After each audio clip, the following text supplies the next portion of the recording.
안녕하세요. 사단법인 소비자와 함께 청년위원 김미연입니다. 지난 시간에는 강북 삼성병원 가정의학과 강지연 교수님을 모시고 만성질환의 원인인 비만 치료와 합병증의 예방, 그리고 병원에서 수술이나 시술을 권유받았을 때 꼭 체크해야 할 사항에 대해 알아보았습니다. 우리가 일상생활을 하면서 병이 생길 때 불가피하게 병원을 이용할 수밖에 없는데요. 막상 병원을 가려면 어떻게 해야 할지 고민이 되는 분들이 많으실 거라고 생각됩니다. 그래서 오늘은 이런 분들을 위해 병원에 가기 전에 알아두면 도움이 되는 정보들을 알려드리겠습니다. 먼저 오늘의 키워드입니다.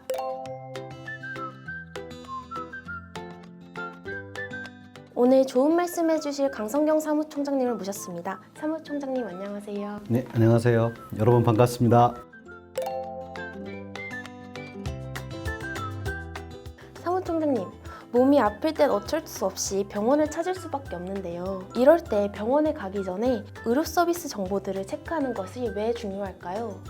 우리가 살면서 이제 몸이 안 아플 수가 없죠. 감기나 가벼운 병은 자주 가는 병원이나 의원을 이제 찾아가면 되겠지만은 갑자기 막 가슴이나 허리, 머리, 두통 이런 통증이 느낄 때 또는 이제 잦은 음주나 흡연 등으로 건강이 우려가 돼서 검진을 받고 싶을 때가 있죠. 하지만 이제 막상 병원을 가려고 하면 아는 것도 없고 어떻게 해야 할지도 몰라서 대부분 인터넷 검색을 통해서 또는 이제 주변 사람들의 말을 듣고 이제 병원을 찾아가게 됩니다.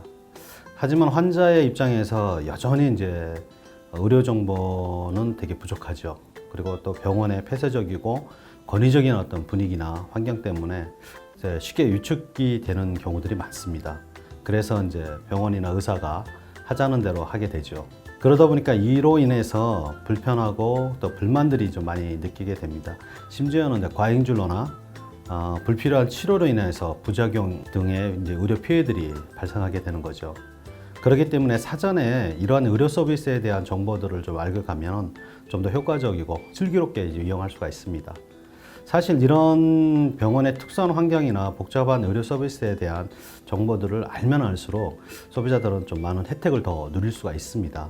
아는 만큼 병원을 이용할 때 꽤 많은 도움을 받을 수가 있거든요. 바쁜 생활 속에서 잦은 병원 방문 때문에 번거로움도 줄일 수도 있고 경제적 이익도 얻을 수 있습니다. 그럼 이런 병원 이용에 대한 소비자 불만은 어느 정도 되나요? 사단법인 소비자 시민의 모임에서 최근 1년 동안 의료기관 이용 경험이 있는 서울시 시민 1000명을 대상으로 설문조사를 진행했는데요. 의료기관 이용 시 불만을 경험했다는 응답이 66.5%가 나타났습니다. 그리고 이제 불만 내용을 좀 살펴보면요. 상담 시간이 너무 짧다는 불만이 45.9%가 나타났습니다. 기대했던 치료 효과를 얻지 못했다는 응답도 한 43%, 그리고 필요 없는 처방이나 검사를 하도록 한다라는 불만이 33.5%입니다. 그다음에 진료비가 너무 비싸다라는 이제 불만도 한 32.5% 정도 되고요. 의사들이 권위적이고 불친절하다라는 불만도 한 27.1% 등으로 이제 나타났습니다. 그리고 불만을 경험한 665명 중에 81.1%가 의료기관을 이용 시 불만을 경험했지만 이 의료에 대한 전문 지식을 갖고 있지 않기 때문에 그냥 참고 넘어간다 라는 거로 나타났습니다. 또 의사나 약사에게 불만사항을 직접적으로 얘기한다는 응답은 불과 14.6% 정도 수준이었습니다. 그리고 이제 의료기관 이용 시 진료나 치료 과정에서 검사비나 치료비에 대한 설명을 못 들었다는 응답도 한 48% 정도가 나타나고 있습니다. 또 진료나 진료 이후에 비용이 과다하게 청구된 적이 있다라는 경험도 57.6%가 나타나고 있습니다. 그리고 이제 비용이 과다 청구됐다고 응답한 이제 576명 중에서 81.9%는 비용이 과다 청구되었지만 그냥 참는다 그 응답했고요. 의사나 또는 의료기관에 대한 불만사항을 직접 얘기했다라고 하는 경우는 12.8%에 불과합니다. 그렇군요. 설문조사 내용을 들어보니 정말 일반적으로 병원에서 경험하는 불만인 것 같네요. 그 중에서도 불만이 있어도 의료에 대한 전문적 지식이 없어서 말도 못하고 그냥 참고 넘어가는 것이 공감되면서도 씁쓸한 마음이 드네요. 그렇습니다. 점점 만성질환이나 중증 질환 환자들이 늘어가는 현대인의 생활 속에서 병원 등의 의료기관 이용이 불가피할 수밖에 없는데요. 여전히 의료기관에 대한 의료 서비스의 불만은 높습니다. 그래서 이제 이러한 의료 서비스의 불만과 피해를 예방하기 위해서라도 의료기관 이용과 관련된 정보들을 좀 꼼꼼히 체크해 볼 필요가 있죠. 그렇다면 소비자들이 의료 서비스를 이용하는 데 있어 필요한 정보들은 어떤 것들이 있나요? 소비자들이 의료 서비스를 이용할 때 필요한 정보들이 생각보다 상당히 많이 있습니다. 먼저 의료기관을 선택할 때 양방으로 할 것인지 한방으로 할 것인지 일반 내과로 가야 할 건지 아니면 순환기 내과로 갈 건지 또 정형외과나 신경외과로 가야 할지 등에서부터 시작해서요. 진료비 그 중에서 이제 급여와 비급여 항목들은 어떤 것이 있는지 또 진료받을 때 꼭 이제 이러한 필요한 정보들이 많이 있습니다. 앞에서 말씀드린 소비자 시민 모임의 소비자 리포트에서 의료기관 이용과 관련하여 소비자들이 필요로 하는 정보에 대해서 조사한 결과를 보게 되면요. 먼저 진료를 위해 꼭 필요한 검사에 대한 정보가 한 72.9%로 가장 높게 나타났고요. 그 다음으로 해당 진료에 대한 건강보험 적용 여부가 56.8%, 의료기관에서 치료 가능한 범위에 대한 안내 정보, 또 이제 동일한 치료에 대한 의료기관별 진료비에 대한 정보, 또 지불한 진료비의 구성, 산출 내역 정보, 또 사회적 물의를 일으켰던 의료기관 정보 등의 순으로 나타나고 있습니다. 그럼 소비자들이 의료기관을 이용할 때 필요한 정보들은 어떤 것이 있나요? 앞에서 말씀드린 것처럼 의료기관에서 의료 서비스를 이용할 때 필요한 정보들은 매우 다양하고 많습니다. 오늘 시간 관계상 병원을 방문하기 전에 체크사항들을 중심으로 몇 가지만 말씀드리고요. 다음 시간부터는 병원 방문 시에 필요한 정보 그리고 병원 방문 후에 체크할 내용들을 나누어서 말씀드리겠습니다. 먼저 병원에 가기 전에 꼭 체크해야 할 정보들을 이제 설명드리면은 예를 들어 보면 갑자기 심한 두통이나 자주 옆구리에 통증이 생겼다 없어졌다 할 때 또 어지럼증이 심할 때 원인을 잘 모르는 경우가 많죠. 그럴 때는 내과나 가정의과 또는 한의원을 방문하여 1차 진료를 받은 후에 자신에게 맞는 진료과를 찾는 것을 권합니다. 특히 종합병원의 가정의과를 방문하면 여러 가지 검사와 진단 후에 적정한 진료과를 안내받을 수 있습니다. 이때 방문한 병원의 의사가 적정한 치료 방법이나 충분한 설명도 없이 지나치게 많은 검사를 요구하거나 또는 무조건 수술이나 시술을 권할 때는 다른 병원의 진단을 더 받아보는 것이 필요합니다. 이는 의사에 따라서 진단과 치료에 대한 생각들이 다르기 때문에 과잉진료나 오진, 불필요한 수술이나 시술을 줄일 수 있기 때문입니다. 그렇군요. 증상에 따라 진료 과목이 구분되어 있을 텐데 이런 것을 알면 자신의 증상에 맞는 병원을 더 쉽게 찾을 수 있을 텐데요. 아주 좋은 질문입니다. 정말 다양한 증상에 따라 정말 많은 진료 과목들이 있습니다. 이 모든 것을 일일이 말씀드리기는 어렵지만은 한국의료분쟁조정위원회 공식 블로그의 자료를 인용해서 대표적인 것 몇 가지를 말씀드리고자 합니다. 자세한 내용은 우리 유튜브 댓글에 한국의료분쟁조정위원회 공식 블로그 UR을 올려놓았으니까 클릭해서 확인하시면 좋을 것 같습니다. 먼저 이제 양방 진료 과목 중에 순환기 내과는 협심증과 부정맥 등을 치료하는 진료과이고요.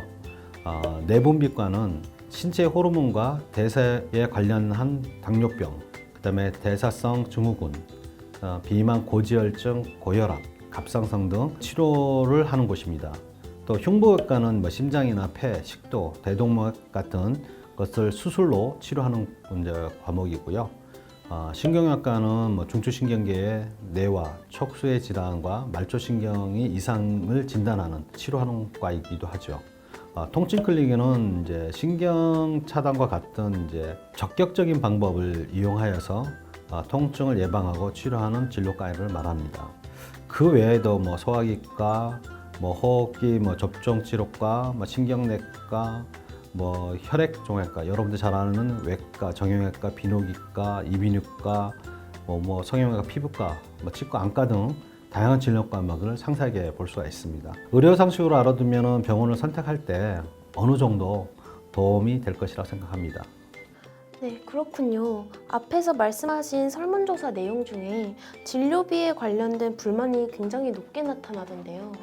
네, 맞습니다. 최근에 이제 과잉 검사나 처방, 진료 등으로 인해서 피해가 과도한 진료비 부담에 대한 불만이죠.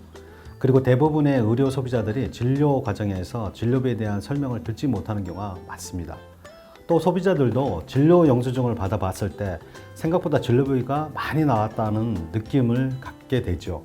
또 진료비 내역도 잘 모르기 때문에 그냥 지나치는 경험들이 많습니다.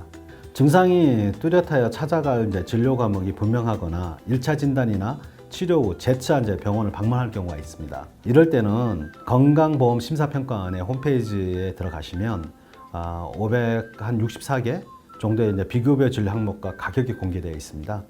만약 본인이 어떤 치료를 받게 될지 알고 있다면 미리 진료비를 검색하여서 확인해 두시면 큰 도움이 될 것입니다. 그러나 현재 대학병원이나 종합병원, 병원급 이상은 공개하지만은 일반 동네 의원 정도의 급들은 아직 공개되지 않으니까 참조하시기 바랍니다. 방문하려던 병원의 비급여 진료 비용이 타 병원에 비해서 지나치게 높다면 다른 병원을 알아보는 것을 신중히 고민할 필요가 있을 겁니다. 또 진료비 확인 제도라는 게 있는데요. 이 제도는 비급여 진료 비용이 건강보험에 해당되는지 여부를 확인하는 제도입니다. 건강보험 심사평가원에서 내가 받은 진료 내용을 분석 또 심사해서 적정한 진료비를 제외하고 나서는 나머지 진료비는 되돌려주는 제도입니다. 심평원의 진료비 확인 제도로 접수된 건을 살펴보면요. 의료기관이 환자에게 과다 청구한 것으로 확인돼서 환불한 건이 한 30% 이상이 됩니다.